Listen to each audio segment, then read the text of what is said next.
Hello, everyone. Welcome to Tuesday 10 at 10. And we have quite a few questions this morning. So let's get on to it. I hope everyone's doing well.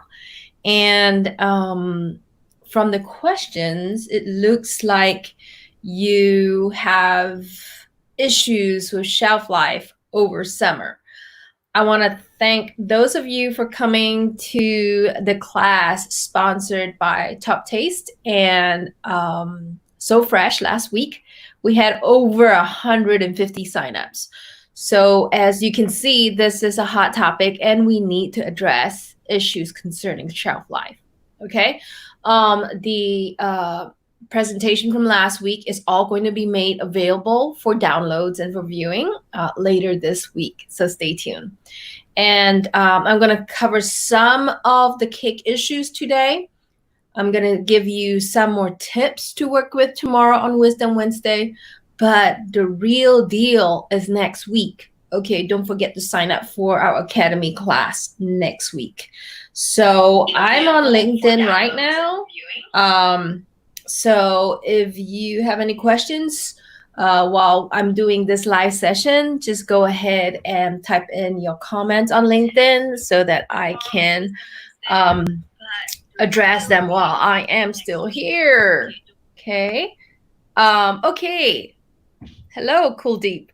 Thanks for coming. My first question. Can we use SMBS in hamburger to get a good heel and close texture? SMBS is sodium bisulfite, I believe. If you have access to that, you can give it a try. But most people don't use SMBS. SMBS is usually used in crackers to make it flexible so that the multiple reduction rolls can really compress it without tearing. Okay, so that's the use of SMBS in cracker production. So I would recommend either extended fermentation times, a more sponge system so that your dough can relax and get a better heel, or if you're doing a straight dough procedures, and usually the bulk and total ferment of those procedures are less than 90 minutes, which is really not enough fermentation time, then you have to use things like L-cysteine or inactivated yeast. Okay. Both Lalaman and Lesaf has inactivated yeast. You can go try those two things, right? Just be careful when dosing reducing agents, because if you overdose it, then you will not get the volume. Okay, so that's the give and take in this issue. If you give to the diameter, you take in the volume. Okay, so there needs to be a really good balance between good flow, good pan flow versus height. Okay, and that's what you need to look at. So if you're concerned about using L-cysteine and the source of L-cysteine, contact Wecker Chemicals. So Wecker is one of our sponsors, and they can be found on our sponsor showcase. They have a special L-cysteine that is vegan. Okay, that is fermented by the bacteria. It's not duck feathers or anything like that. Okay, so contact Wecker and get a sample of L-cysteine to give it a try. I personally like L-cysteine better because it's easier to control. Inactivated yeast, unless you're really in tune with your baking process, it's kind of hard to control in terms of how it performs during the proofing process. Okay, so unless you have a very well-controlled proofing process and you know what time and what temperature, and you can control all those things, then that's great. Use inactivated yeast for that. And inactivated yeast is great for clean labels too. But if clean label is not an issue for you, then L-cysteine would be a good place to start. Okay? Don't use SMBS. All right. Next question we have citric acid. What quantity of citric acid should I use for 100 grams of flour? And can we use the citric acid powder directly into the mixture, or do we have to dissolve the powder? So citric acid is an acid. It dissolves in water really easily. And so you can dose it directly. So I can't tell you how much citric acid to dose if I don't know what's the purpose. Okay. Can the purpose be for fermentation and helping shelf life? Yes. So you need to get a pH meter to do this. Add enough citric acid to bring the pH down below 4 or 5. Okay. And a lot of this was covered in last week's seminar. So get a copy of last week's seminar later this week. That's kind of confusing. I'll let you know when to get the seminar notes. So for taste, citric acid can be dosed starting at 0.1, 0.2% flour base. Okay. I've seen that done before. It's possible. But then again, my general recommendation for dosing acids is don't do it without a pH meter. Okay. Because it's just like painting art blindfolded, right? You know what the red colors are, you know what the black colors are, and then you just put on blindfold, you stop painting a face. You're not going to paint a face. Okay. You can paint a face via a pH meter telling you how to paint the face. That's how I would like to say it. Okay, so buy a pH meter. It is not expensive, and then use the pH meter to guide you on how to use any kind of acids. Okay, so good luck there. Next question, cake donuts. Thank you very much. I want to know what kind of emulsifier I can use for cake donuts. You can use any of the emulsifiers. You can use PGMEs, and you can look those up on Wikipedia. PGME, you can use mono and diglycerides. You can use lecithin, polysorbates, so any kind of emulsifier would work well in the cake batter. You just have to use one. You just cannot not use emulsifiers in cake donuts. Okay. Next question. Yeast donuts.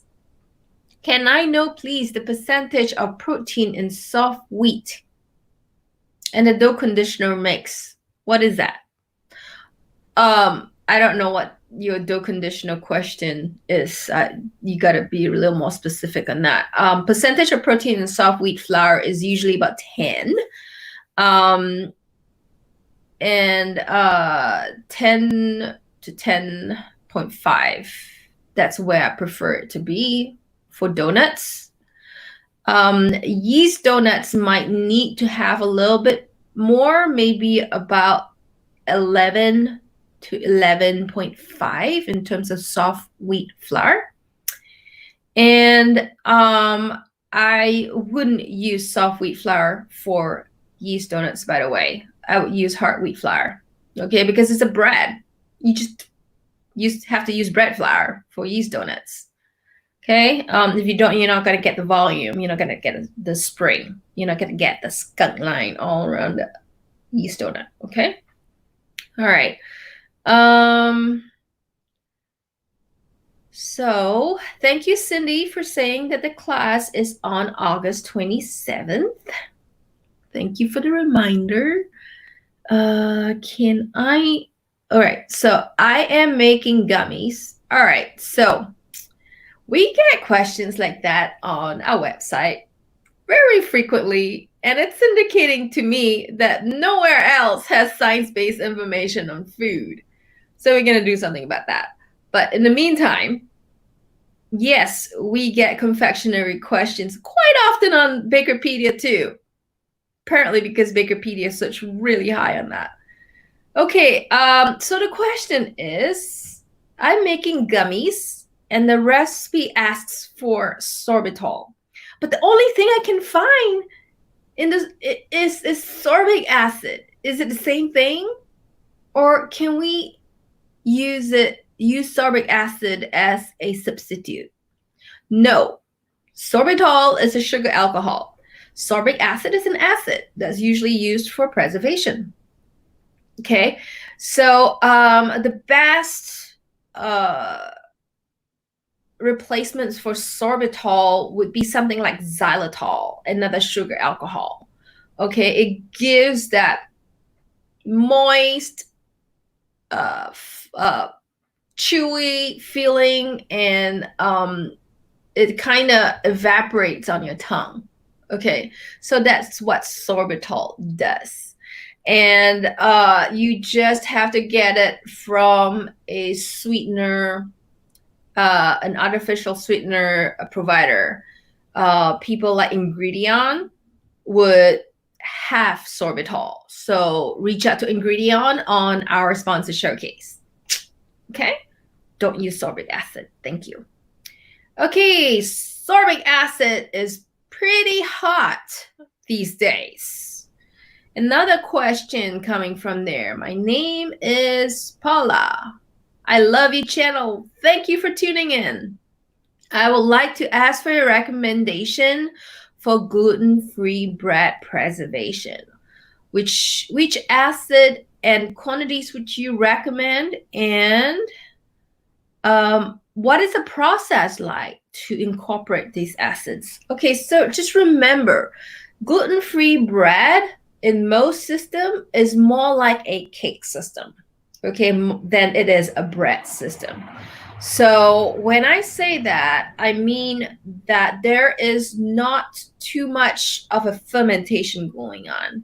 A lot of the gluten-free breads out there right now are using a chemical leavening system, and some people might use both.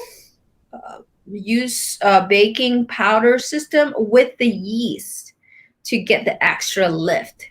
Okay, and because of that, there isn't so much fermentation going on, and because there's not so much fermentation going on, the pH is pretty high.